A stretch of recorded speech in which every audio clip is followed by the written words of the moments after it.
सलाम, नमस्ते, सत श्री अकाल। मैं हूं रज़ा और आप देख रहे हैं दोस्तों रज़ाग्राफी। ईरान की बात बिल्कुल सही साबित हुई है दोस्तों।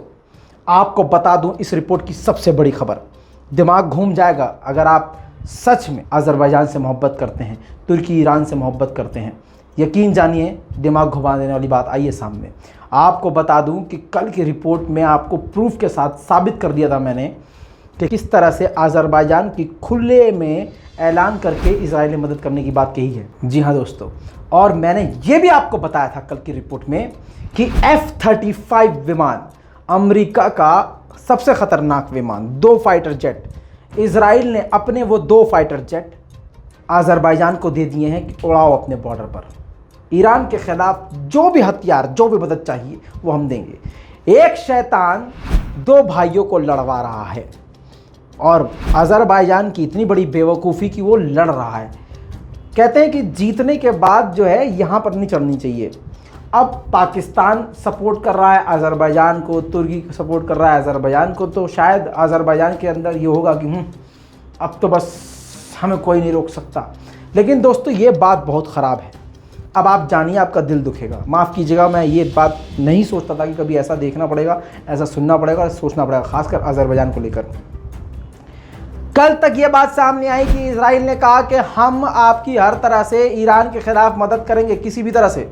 इधर अभी वो बात ही चल रही थी कि अज़रबैजान का वो जहाज़ जो हथियारों को लाता और ले जाता है, जिसका नाम सिल्क वे एयरलाइंस है, उसने बाकू से उड़ान भरी और इजराइल की राजधानी तेल अवीव में लैंड किया और फिर वहां से हथियारों को लेकर वापस बाकू पहुंचा।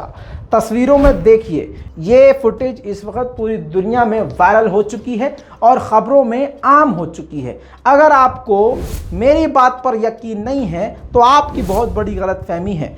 थोड़ा सा इंतज़ार करिए, ये खबर आपको 3 दिन बाद फिर हर जगह नज़र आएगी। लेकिन मैं अपने सूत्रों से बता रहा हूं कि हथियार अज़रबैजान इजराइल के पहुंच चुके हैं।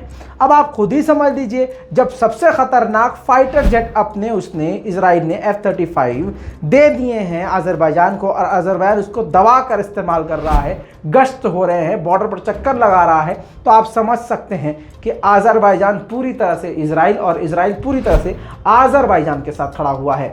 दूसरी तरफ ईरान के विदेश मंत्री लेबनान पहुंचे और हसन नसरुल्लाह से उन्होंने मुलाकात करी। दोस्तों, इस मुलाकात में हसन नसरुल्लाह ने ईरान के तारीफ़ों के पुल बांध दिए और कहा कि ईरान ने साबित किया है कि वो सच्चा दोस्त है और ईरान सभी मुस्लिम कंट्रीज़ को अपने दिल में बसाने वाली कंट्री है। ईरान एक ऐसी कंट्री है जो कभी भी शैतान के आगे यानी इजराइल और अमेरिका के सामने नहीं झुकी। दूसरी तरफ ईरान ने कहा है कि ईरान हर तरीके से लेबनान की हर क्षेत्र में हर तरीके से मदद करता रहेगा। दोस्तों, अगली बड़ी खबर ये है, बड़ी अजीब खबर है, दुख वाली खबर है कि तुर्की का UAV बायरक्तर TB2, जो तुर्किश सबसे ख़तरनाक ड्रोन है, तुर्की ने उस ड्रोन को ईरान के बॉर्डर पर तैनात किया हुआ है और ईरान के हवाई इलाके के बेहद करीब वो उड़ रहा है। जी हाँ दोस्तों, और ये खबर वेरीफाइड है। लगातार तुर्की का ये ड्रोन आसमान में देखा जा रहा है।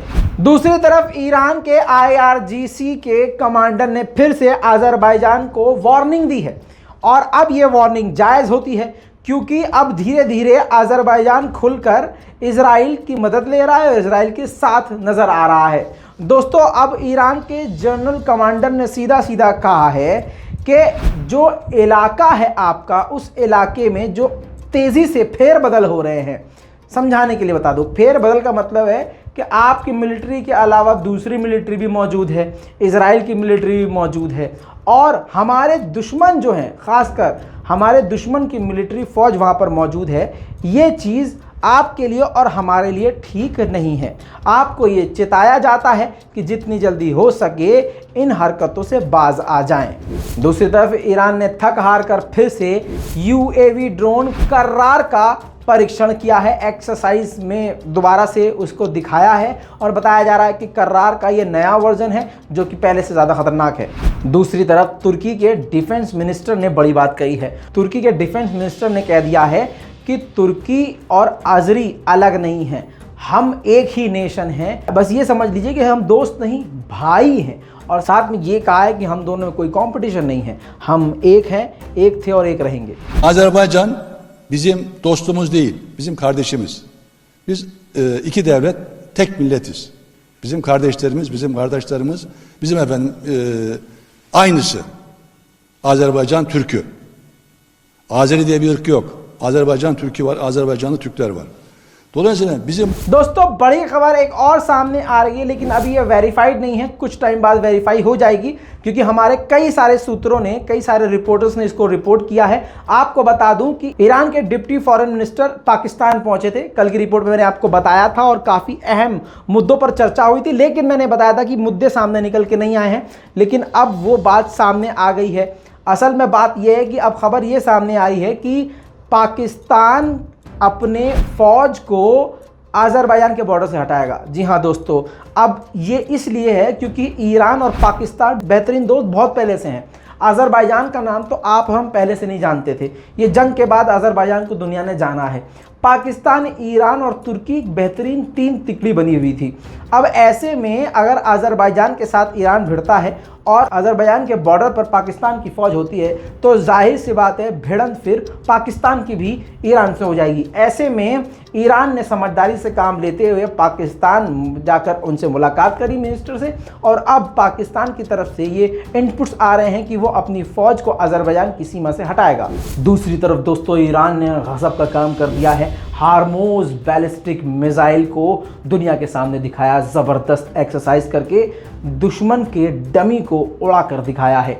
सही टारगेट, खतरनाक हमला, आप अपनी स्क्रीन पर देखिए।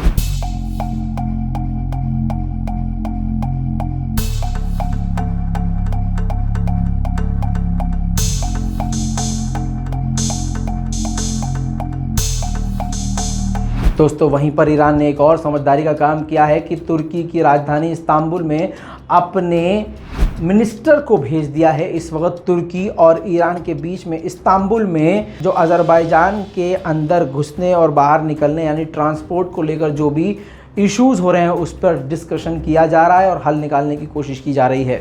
दोस्तों और भी बड़ी बड़ी खबरें आते ही आपको इसी तरह से अपडेट किया जाएगा। अगर आप चाहते हैं कि ये टॉपिक, ये खबर मैं आपको हमेशा कवर करके देता रहूं, तो मेहरबानी करके कमेंट ज़रूर कीजिएगा, लाल बटन दबा के चैनल को सब्सक्राइब कीजिएगा। मैं हूं रज़ा और आप देख रहे हैं रज़ाग्राफी। जय हिंद।